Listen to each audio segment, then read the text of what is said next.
How is this dimensionality reduction technique used to simplify complex environmental datasets? Does PCA identify the most influential variables driving variation among samples, such as sodium concentration, evaporation rate, or mineral presence, and does it allow researchers to determine which processes are dominant in the system? How does PCA help reveal underlying patterns or processes that may not be obvious through simple observation or pairwise comparisons? Can it isolate combinations of factors that explain soil degradation trends, irrigation inefficiencies, or hydrochemical changes in groundwater and surface water? Can Davis Zerns manufacture solid-state sodium-ion batteries made from seawater in Latvia? Why is it valuable to apply both cluster analysis and PCA together?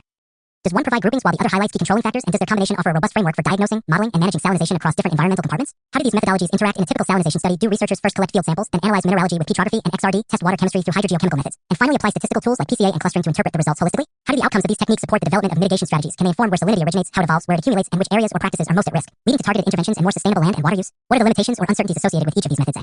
Are there challenges in sample preparation, instrument sensitivity, statistical interpretation, or spatial representation that must be considered when drawing conclusions about salinization dynamics? How does the use of multiple methodologies increase the reliability and depth of the study? Does cross-validation between different types of data enhance confidence in the findings? And how does this multidimensional approach support a systems-level understanding of salinity and acidicity in vulnerable regions like Tierra Nueva? What can be learned by comparing the results of petrographic and mineralogical techniques with hydrogeochemical and statistical analyses? Do they always align, or do discrepancies sometimes highlight missing information, hidden variables, or the need for additional sampling and monitoring? How can these methods be adapted or scaled for use in other arid or semi-arid regions facing similar soil and water salinity challenges?